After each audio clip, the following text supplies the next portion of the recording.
I have a friend that was really pushing me to get up with him and pray at like 5 a.m. every morning. He just kept pushing me.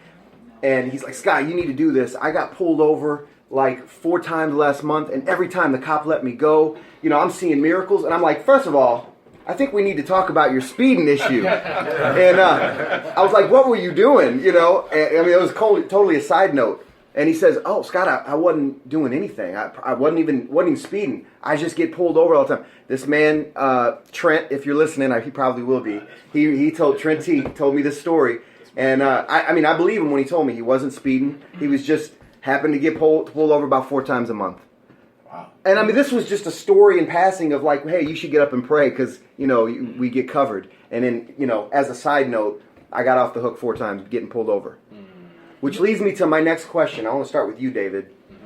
Do you ever forget that you're white? I never think about the fact that I'm white. Yeah. It's never even a thought in my mind. And I mean, unlike today. Today I'm very aware that I'm white. I love you, man. I love you. Right now. I'm very aware. When you walked in the room. Never been more white at today. Yes, sir. But 9 times out of 10. Yeah, I mean, most life. I mean, and this is part of the interesting thing about the conversation is that there is no. I don't carry. I've got other pressures that I carry and things like that, but I don't carry that pressure, with me as I go into just about normal everyday life. Yeah. So you don't give it a second thought. I'll give it a second. Yeah. I don't give it a second thought. The first time I did was, being in with my friend's family and, going into his house and then I kind of looked around, I'm like, I'm the only white person here. And it was like, for a minute I was, like, do I be different? Do I act different? Do I talk different? And they received me and they loved me and I became family with them. But that was uncomfortable. I'm going to be honest. It was new territory, I should say. Sure. And that was probably once, and then it broke for me, and that was it. This is something. So now my question will start with you, Noble. Do you? I started with David, but I'm gonna go this way. Yeah. Do you forget that you're black, or do you, or when do you, or? I wish. I constantly think about it. Yeah. You're conscious all the time that. I mean, I can't say all the time, but I would say 9 times out of 10, I am conscious of the fact that I'm a black man because I don't think of it as black being just the color of my skin. Sure. But it's also part of culture. So I never forget that, who I am, where I'm from, the things that my ancestors went through. Do we have hot sauce in the house? Whatever, like from the top down, like I'm thinking about those things. You know what I'm saying? So, like it's constant.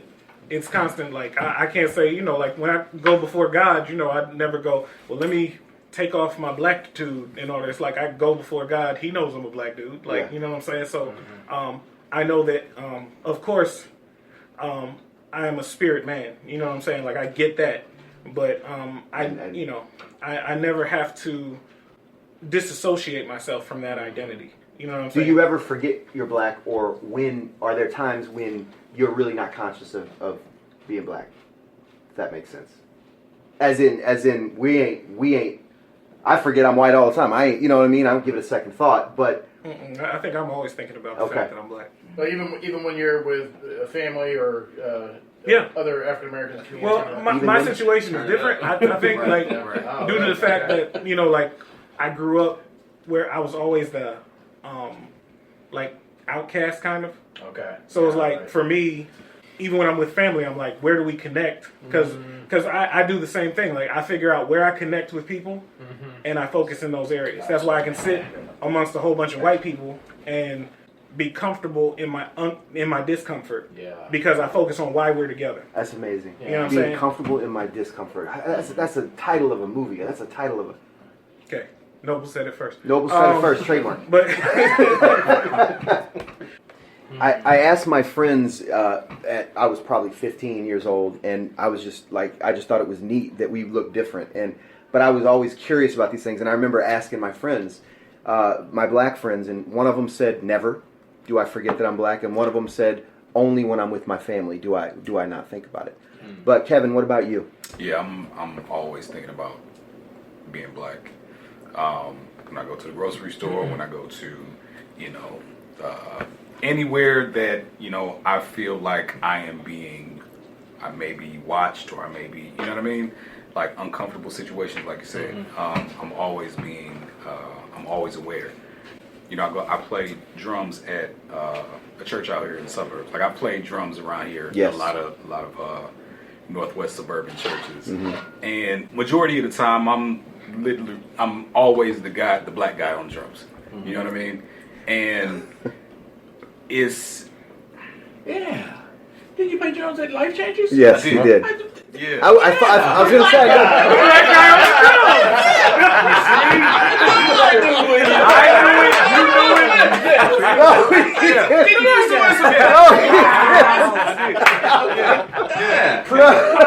I used to love your drums. Thank you, He son. is amazing. Yes. Appreciate that. Yes. But, I'm always aware of being the only black guy on stage, or, it's at times it feels like, am I being used as a prop? You know what I mean? To show how progressive the church is, or to show how multicultural the church is. We got a black guy on stage. We got a Puerto Rican, in the back. We got a, Asian, doing this or whatever. So it's like. And in case you're not sure, we got the black family. We filmed the black family in the first pew, third pew. Yeah. In case you weren't for sure if we were diverse. Yeah, diversity. Good. Yeah, you heard it. Yeah, I said it. That's definitely something that I'm aware of, in the church. I think for me, I have become accustomed to it.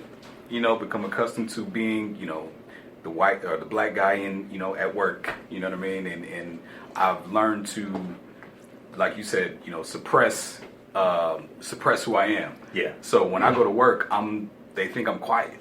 They think I'm like shy, or whatever it is, but I'm like trying not to be black. You know what I'm saying? Like, I don't want to scare you guys. Like, I don't want to be the oh, he's so ghetto. You know what I mean? I don't want to be that guy. So we have to suppress ourselves, and I've become accustomed to it. What is the I don't know if fear is the right word, but what is, as you kind of follow that logic, like if I were to really just like let it go, The concern. yeah, there. what in you guys' minds would that, what would be the consequence of that? I guess. Well, I ain't never gonna promote it. exactly. No, that's Interesting. it. Like even I'll tell you what. Even black women go through this, right? Yes. They go through the hair, right? Oh, yeah. They have Ethnico. it's too ethnic, or it's too it's braid. Like if I put it in braids, am I going to get this promotion? Or if I go to this interview, should I speak properly, or you know what I mean? Like they have to think about these things when they go to work. Like me with these,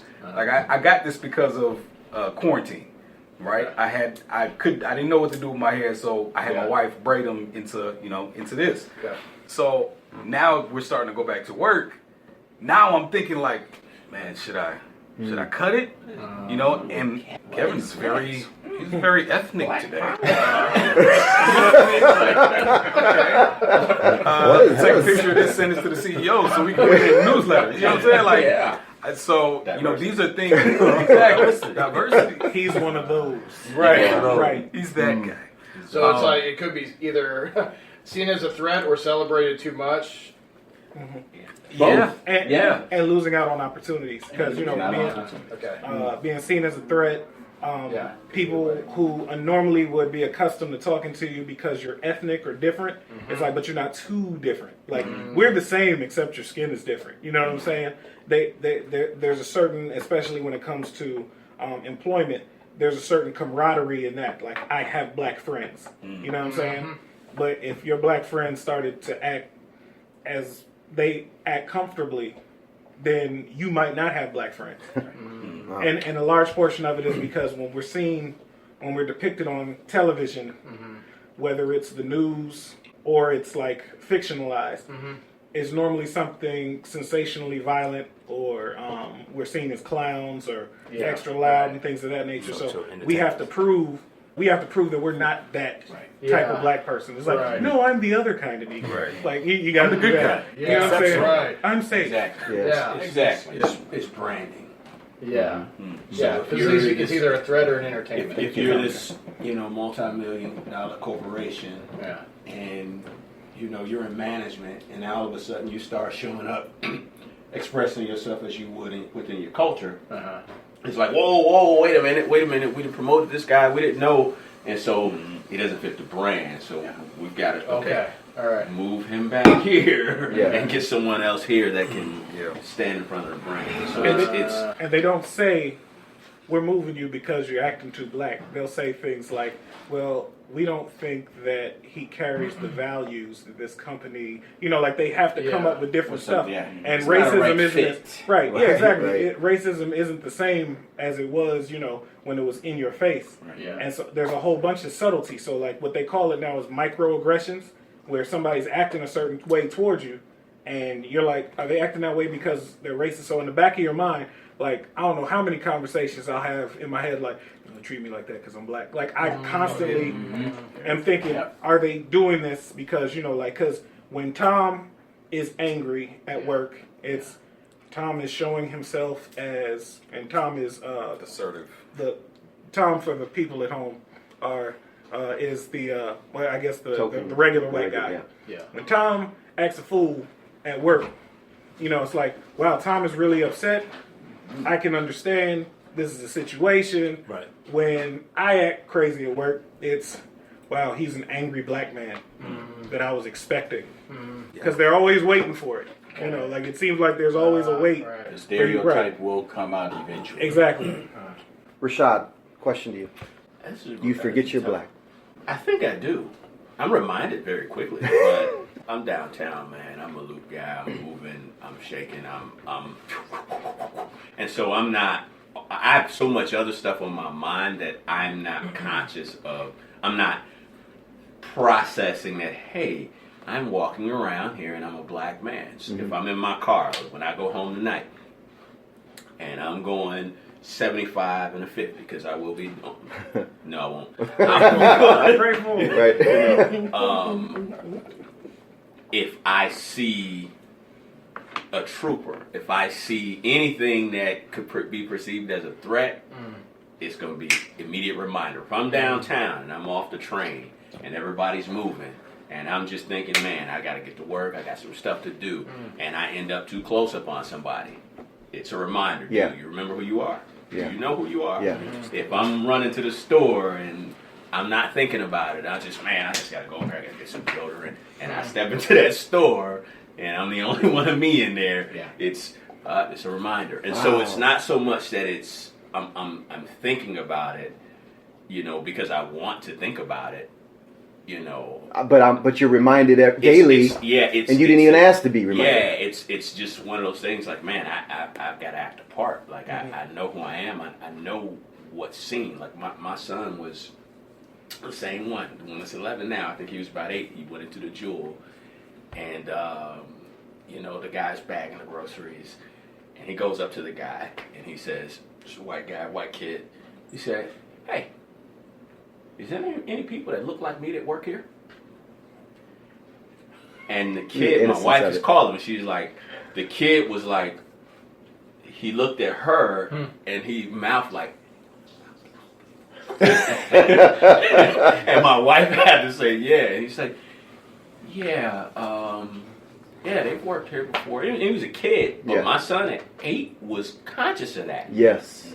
You know what I mean? And Wow. it's not something that I was sitting down like, look, look in the store, look at all around. It was just He something was looking that, at this world that he's in. yeah, and so Taking it in. it's there. And forget, I even joke around like Cornell. When I laugh with Cornell, I'm like, dude, you light skinned. We get pulled over. I get it. You know what I'm saying? Like it's you know Right. what I'm saying, and that's a Right. real thing. And so Yeah. it's Wow.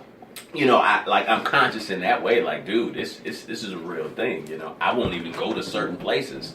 There's some communities around us where we live where my wife goes all the time. She's like, "Why? I ain't going over there. Yeah. Like, I don't want no parts of that town. Like, I'm good. And where are you at? I'm in Manuka now. Yeah, Manuka, Yeah. okay. But it's some other some other places Right. around there. And I'm just, I'm like, man, I'm not going over there, man. Like, I already know. I had a guy, I went into a Walmart. I was walking in Walmart, and this old white guy, dude, tried to grab me by my shirt. And he looked like something was off, but I was like, dude, what's wrong, man? I left. I got home, told my wife, I was like, I ain't going back over there, man. Like, it's like. What was the thing? Did you ever find out what? I didn't even know the dude. Like, I'm going to get, I think I was trying to get some hair grease. Don't ever go get some hair grease in there. At Walmart, they don't have that's a whole They have a other little slot. Yeah, I know. And so I'm, Little- I'm dusty. Yeah. And it was just like, he literally, he did like this and was trying, and I'm like, because it caught me off guard. I'm standing there and looking up at the aisles, and I was just like, dude, what is this? Like, and I laughed and I was like, oh, You didn't even need to get to the bottom of it. Yeah, You're I just was like, like, I'm about not it, even worth man. the battle. The best way I could say it is like, it's in the air. Like, you could tell, like, you walk into a space, even if there isn't someone looking dead at you, like, Yeah. I was like, oh yeah, I'm up out of here, man. And then, funny thing, my wife's mom came. Because my wife, she goes to this Walmart all the time. Like, this is, and because it's the nice one. It's the nice one. Yeah, I know about those. Clothes all on the thing, the food in the right places. Yes. I like it because it's the nice one. Good lighting. She took her mom, and her mom was like, she probably killed me to put this on here, but she was like, I'm not going back over there. Her mom. Yeah, so it's you can tell, and so it was just like, I'm not going over there, and I'm definitely not taking my kids. I'm not about to get caught. Out. And it's just again, and that's again that reminder. It's man, dude. I know who I am. I know, man. Listen, this. You go over here. Yep, this is who you are. You go here, and mostly, and in my field. If I go to a conference, black dude in there, and so it's like, and it's, as I've gotten older, when I was younger, I felt like I really didn't care. Like, I think my ambition and my arrogance was such, like, man, I'm taking this place over. Yeah. And as I've gotten older and I've experienced a little bit more, it's kind of like, man, I don't like this. Yeah. You know what I mean? I don't want to be here. Yeah. I'm gonna stay away from here, And if I am gonna go, I have to take someone that's familiar, that I know and I can chill with. Other than that, I don't want no parts of it. Got it.